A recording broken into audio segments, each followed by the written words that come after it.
میرے نبی نے فرمایا میرے اہل بیت مضبوطی سے ان کے دامن کو تھامے رہنا، کبھی گمراہ نہیں ہوگے۔ اب میں آپ کو بتاؤں اہل بیت کے بارے میں کیا فرمایا گیا۔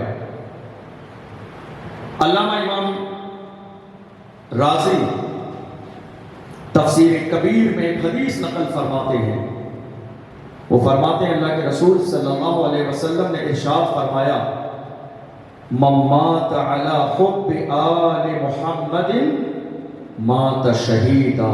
ایک بہت لمبی حدیث ہے اہل بیت کے بارے میں، فرمایا میرے نبی نے من مات علی حب آل محمد مات شہیدا، جو شخص اس حال میں انتقال کرتا ہے کہ اس کے دل میں اہل بیت کی محبت ہو تو وہ اس حال میں انتقال کرتا ہے گویا کہ اسے شہادت کی موت آتی ہے۔ میرے نبی کا فرمان ہے من مات علی حب آل محمد مات شہیدا، جس کے دل میں اہل بیت کی محبت ہو اور اسی عالم میں اسے موت آ جائے تو گویا کہ وہ شہید بن کے دنیا سے گیا۔ ایک دوسری حدیث میں میرے نبی فرماتے ہیں من مات علی حب آل محمد، یہ دوسرا جز ہے، من مات علی حب آل محمد مات تائبا، فرمایا جس کے دل میں اہل بیت کی محبت ہو اور وہ مر جائے تو وہ اس حال میں اس دنیا سے گیا گویا کہ وہ اپنے گناہوں سے توبہ کر کے گیا۔ اسی حدیث کا تیسرا جز ہے، میرے نبی فرماتے ہیں من مات علی حب آل محمد مات مغفورا، جس کے دل میں اہل بیت کی محبت ہے اور دل میں اہل بیت کی محبت لیے مر جائے تو وہ دنیا سے اس حال میں جاتا ہے کہ اللہ اس کے گناہوں کو معاف فرما دیتا۔ اسی حدیث کا اگلا جز ہے، میرے نبی فرماتے ہیں الا ومن مات علی حب آل محمد بشرہ ملک الموت بالجنہ ثم منکر ونکیر۔ بہت خوبصورت جملہ ہے، فرمایا جس کے دل میں اہل بیت کی محبت ہو، جس کے دل میں اہل بیت کی محبت ہو تو جب اس کے مرنے کا وقت قریب آتا ہے اسرائیل علیہ السلام روح نکالنے آتے ہیں تو روح بعد میں نکالتے ہیں، جنتی ہونے کی بشارت پہلے دے دیتے ہیں۔ جس کے دل میں اہل بیت کی محبت ہو، موت کا وقت قریب آتا ہے، بہت خطرناک وقت ہوتا ہے موت کا وقت، سکرات موت بہت خطرناک لمحات ہوتے ہیں جب روح نکلنے کا وقت ہوتا ہے۔ انسان کی نگاہوں کے سامنے بے شمار چیزیں ہوتی ہیں، ایسے عالم میں انسان کو یہ پتہ نہیں ہوتا ہے کیا بولنا ہے کیا نہیں بولنا ہے، کوئی گھبراہٹ کے عالم میں ہوتا ہے، کوئی پریشانی کے عالم میں ہوتا ہے، کوئی بے چینی کے عالم میں ہوتا ہے، کوئی حسرت کے عالم میں ہوتا ہے، کوئی امید کے عالم میں ہوتا ہے، کوئی گناہوں پہ شرمندہ ہوتا ہے، کوئی رو رہا ہوتا ہے، کوئی گریہ وزاری کر رہا ہوتا ہے، کوئی اپنے گناہوں پہ یہ سوچ رہا ہوتا ہے کاش میں نے زندگی میں گناہ نہ کیے ہوتے کہ آج میں روتا ہوا اس دنیا سے جاتا۔ مرتے وقت میں سب کی کنڈیشن الگ الگ ہوتی ہے، مرتے وقت میں سب کے حالات الگ الگ ہوتے ہیں، مگر جس کے دل میں میرے نبی فرماتے ہیں اہل بیت کی محبت ہو، جب مرنے کا وقت قریب آتا ہے، روح نکلنے والی ہوتی ہے، چہرے پر غم کے حالات نظر آتے ہیں، ایسے عالم میں جب ملک الموت آتے ہیں فرماتے ہیں تجھے افسوس کرنے کی ضرورت نہیں ہے، مسکرا دے، اللہ نے تیرے لیے جنت کو تیار فرما دیا۔ بشرہ ملک الموت بالجنہ، جس کے دل میں اہل بیت کی محبت ہو، جب ملک الموت روح نکالنے آتے ہیں تو روح نکالنے سے پہلے اسے جنتی ہونے کی بشارت دے دے۔ اس کے بعد اگلا جملہ ثم منکر ونکیر، پھر جب وہ قبر میں رکھ دیا جاتا ہے، جب اسے دفن کر دیا جاتا ہے اور منکر نکیر آتے ہیں تو وہ بھی پریشان نہیں کرتے ہیں، وہ بھی اسے کہتے ہیں سو جا، آرام سے سو جا، اب ہمارے بعد تجھے اس قبر میں کوئی پریشان کرنے نہیں آئے گا۔ جب تیری روح نکالی جا رہی تھی تو جو جملہ تجھے جنتی ہونے کا ملک الموت نے کہا تھا وہی بشارت ہماری طرف سے ہے، اللہ نے تیرے لیے جنت کو تیار فرمایا۔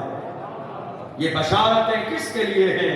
میرے نبی فرماتے ہیں یہ اس کے لیے ہیں جس کے دل میں میرے گھر والوں کی محبت ہے، جس کے دل میں حسین کی محبت ہے، جس کے دل میں حسن کی محبت ہے، جس کے دل میں میری بیٹی فاطمہ کی محبت ہے، اس سے ملک الموت کہتے ہیں سو جا کنومت العروس، دولہا کی طرح تجھے کوئی پریشان کرنے والا نہیں ہے۔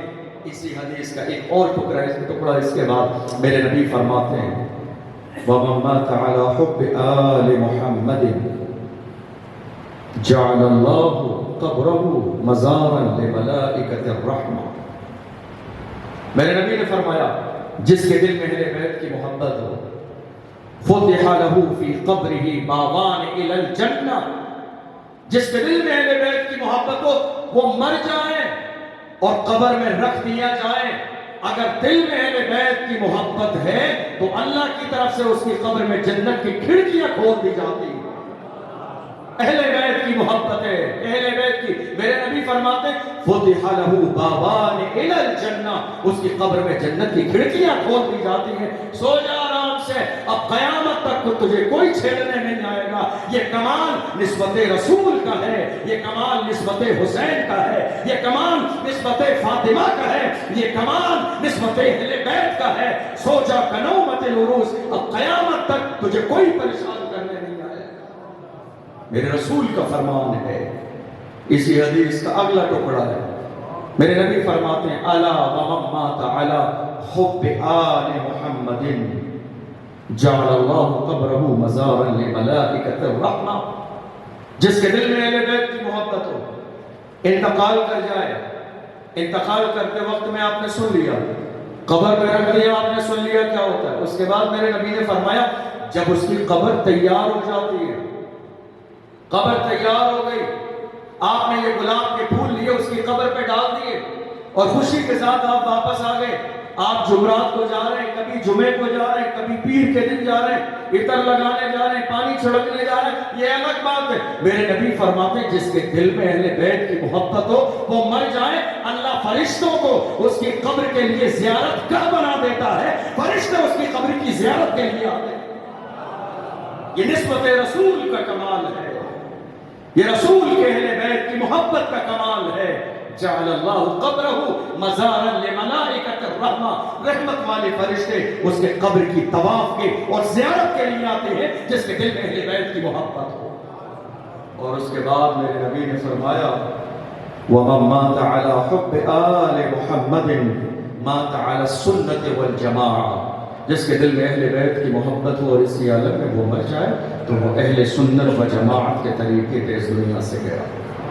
لیکن اب اس حدیث کا دوسرا رخ بھی ہے الا ومن مات علی بغض آل محمد. جس کے دل میں اہل بیت کا بغض ہو، محبت کے بڑے مسائل اور معاملات ہیں، لیکن بغض کے بارے میں میرے نبی نے فرمایا الا ومن مات علی بغض آل محمد. جس کے دل میں اہل بیت کا بغض ہو اس کی پیشانی پر لکھا ہوگا آیس من رحمت اللہ. یہ وہ شخص ہے جو اللہ کی رحمت سے مایوس ہے، محروم ہے. یہ شخص قیامت کے دن مکتوبا بین عینیہ، اس کی پیشانی کے درمیان یہ لکھا ہوگا یہ شخص جس کے دل میں اہل بیت کی محبت نہیں ہے یہ اللہ کی رحمت سے محروم ہے. میرے نبی نے فرمایا الا ومن مات علی بغض آل محمد مات کافرا. جان لو جس کے دل میں اہل بیت کا بغض ہے وہ دنیا سے اس حال میں جائے گا گویا کہ کافروں کی طرح اس دنیا سے جائے گا. جس کے دل میں اہل بیت کا بغض ہو، جس کے دل میں اہل بیت کی محبت ہو، آپ اندازہ لگائیے یہ ساری فضیلتیں، یہ ساری برکتیں، یہ ساری نسبتیں میرے نبی کس کے لیے فرما رہے ہیں؟ اہل بیت کے لیے. رسول اللہ اپنے گھر والوں کے لیے فرما رہے ہیں اور قیامت تک کے آنے والوں کے لیے. میرے نبی نے ایک چیز اور بیان فرمائی. میرے نبی نے فرمایا اے لوگوں یاد رکھنا کل سبب ونسب ینقطع یوم القیامت الا سببی ونسبی. دنیا میں جتنے رشتے ہیں، بھائی بھائی کا رشتہ، بیٹی کا رشتہ، ماں کا رشتہ، بھائی کا رشتہ، دوست کا رشتہ، عزیز و اقارب کا رشتہ، میرے نبی فرماتے ہیں کل سبب ونسب ینقطع یوم القیامت الا سببی ونسبی. قیامت کے دن دنیا کے سارے رشتے ٹوٹ جائیں گے سوائے میرے رشتے کے، سوائے میری نسبت کے، سوائے میری محبت کے، سوائے میرے کمال کے، سوائے میرے عروج کے، سوائے میری بلندیوں کے. دنیا کے سارے رشتے ختم ہو جائیں گے. یاد رکھو اگر رشتہ مدینے والے مصطفیٰ سے ہے تو یہ قیامت کے دن بھی کام آئے آئے گا، پل صراط پر بھی کام آئے گا، جہنم کے بھڑکتے ہوئے شعلوں سے بچا کر میرے نبی نسبت کی بنیاد پر جنت میں لے جائیں گے۔